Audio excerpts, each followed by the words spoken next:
Hello everyone, আসসালামু আলাইকুম। কেমন আছেন সবাই? আশা করি সবাই অনেক ভালো আছেন। Welcome back to my channel Mirchi by রনকে আপনাদেরকে অনেক ভালোবাসা জানাচ্ছি। আমি যতবারই না আমার এই মির্চি বাই রনক নামটা নিতে যাই ততবারই ভুলে যাই যে রনক লাইফস্টাইল বলেও আমার একটা চ্যানেল আছে। আচ্ছা যাই হোক, রনক লাইফস্টাইল চ্যানেলটাতে নতুন একটা ব্লগ ভিডিও ছেড়েছি। যারা নতুন আছেন তারা অবশ্যই চ্যানেলটা সাবস্ক্রাইব করে নেবেন, দেখে আসবেন। আর এটা তো আমার রান্নার চ্যানেল, আপনারা জানেন। নিজের একটুখানি এটাকে কি বলে, নিজের একটুখানি মার্কেটিং করে নিচ্ছে। যাই হোক, আজকে যে রেসিপিটা আমি আপনাদের সাথে শেয়ার করছি, আপনারা এই রেসিপিটা একটা চাইনিজ রেসিপি বলতে পারেন।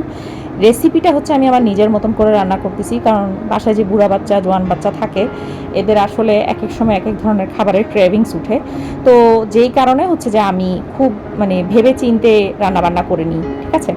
তো যাই হোক, আজকের রেসিপিটা খুবই জনপ্রিয় একটা রেসিপি। এটা হচ্ছে বিফ চিলি চিকেন বলতে পারেন, বাট আমার এটা বিফ চিলি চিকেন প্রপার ওয়েতে হবে না, কারণ আমি এখানে সবজি অ্যাড করব।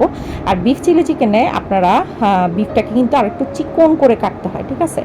একদম সুন্দরভাবে চিকন করে ফালি ফালি করে কেটে নেবেন। এরপর হচ্ছে এটাকে আমি আজকে যেটা করেছি সেটা হচ্ছে গরম পানিতে আমি আগে বয়েল করে নিয়েছি, লবণ, হলুদ আর হচ্ছে মরিচের গুঁড়া দিয়ে, তিনটে একসাথে দিয়ে হচ্ছে আমি একদম বয়েল করে নিয়েছি।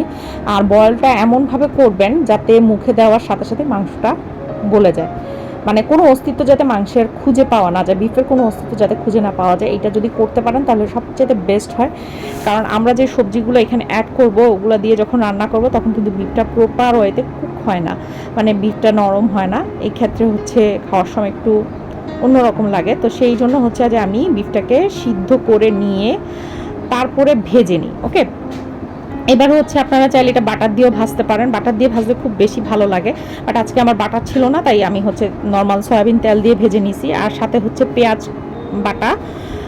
প্রথমে হচ্ছে তেল গরম করে আমি পেঁয়াজটাকে ভেজে নিয়েছি বাদামি রং করা পর্যন্ত। এরপর আজকে আমি এখানে কোনো ব্লেন্ডার করা মশলা দেইনি।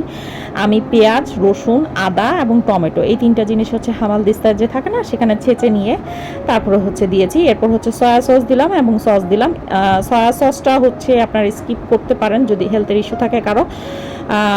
আর যদি সসটা দিতে চান দিতে পারেন, তবে এই রান্নাতে সয়া সস এবং সসটা খুবই দরকারি একটা জিনিস, তাহলে রান্নার অরিজিনাল যে ফ্লেভার কিংবা স্বাদ সেটা আপনারা পাবেন।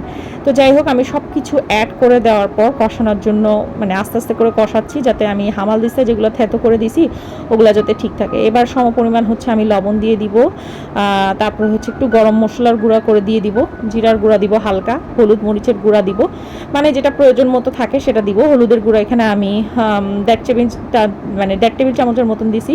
আর মরিচের গুঁড়োটা আমি কাশ্মীরি রেড চিলি যেটা থাকে সেটা ইউজ করতেছি, এটা প্রায় 1 চামচের মতন আমি দিছি। কাশ্মীরি রেড চিলি চিকেনটা না আমার কাছে ভীষণ পরিমাণে ভালো লাগে, আমার ভীষণ ফেভারিট, কারণ এটা অল্প একটুখানি দিলে না তরকারিতে খুব সুন্দর একটা রং হয়। যাই হোক, আমি ভালো করে মশলাটা কষানোর পর হচ্ছে বেশ কয়েকটা শুকনো মরিচ আমি এটার সাথে অ্যাড করে দিলাম। শুকনো মরিচটা যদি আমি পেঁয়াজের সাথে ভেজে নিতাম তাহলে সবচেয়ে বেস্ট হতো, বাট আমি ওই সময় ভুলে গেছি। আপনারা যখন করবেন তখন হচ্ছে পেঁয়াজের সাথে শুকনো মরিচটা ভেঙে নিয়ে তারপর হচ্ছে ভাজবেন। এরকম আস্ত আমার মতন রাখবেন না, আমার কাছে আস্তটা খুব বেশি ভালো লাগে, তাই হচ্ছে আমি আস্ত দিয়ে দিছি। তারপর হচ্ছে ভালো করে মশলাটা কষানোর পর বিফ দিয়ে দিবেন, আর হচ্ছে যে ভেজিটেবলগুলো কেটে রাখছেন সেগুলো দিবেন। আমি গাজর দিচ্ছি, আলু দিচ্ছি, ফুলকপি দিচ্ছি, আর হচ্ছে বিন দিচ্ছি। আরেকটা জিনিস মাথায় রাখবেন, এগুলাকে হচ্ছে ভালো করে সুন্দর করে আগে কষাবেন, যত বেশি কষাবেন তত বেশি স্বাদ হবে। আর আমার জায়গায় আমি যেটা করেছি সেটা হচ্ছে আমি সবজিগুলোকে ছোট সাইজ করি না, একটু বড় সাইজ রাখছি। বড় সাইজটা আমার কাছে খুব বেশি ভালো লাগতেছিল আজকের রান্নার জন্য, যে কারণে আমার বিফের পিসটাও আমি একটুখানি বড় দিয়েছি। আপনারা চাইলে ছোট ছোট করে নিতে পারেন, কিংবা এখান থেকে যে কোনো একটা আইটেম স্কিপ করতে পারেন। যেমন আলুটা আমি খুব বেশি বড় করে কাটছি, গাজর দিছি। আলু সাধারণত দেয় না, বাট আমি বাচ্চাদের খাওয়ার জন্য হচ্ছে এটা করছি। এখানে থাকে হচ্ছে আপনার ক্যাপসিকামটাই থাকে হচ্ছে মেইন জিনিস, ঠিক আছে। বাট আমি সবজিটা অ্যাড করেছি যাতে বাচ্চারা বাসায় খেতে পারে আর সুস্বাদু লাগে। যাই হোক, আমার মোটামুটি কষানো শেষ হওয়ার পর আমি পানি দিয়ে দিয়েছি। আর এটা হচ্ছে ওভারঅল আমার রেসিপিটা, আমার তরকারিটা হয়ে গিয়েছে। তো ওইটাই হচ্ছে আপনাদের সাথে শেয়ার করছি। আর পাশের চুলায় আমার ভাত হচ্ছে। আজকের এই রেসিপিটা আমার হাজব্যান্ড এবং আমার বেবি দুজনের খুব প্রিয়।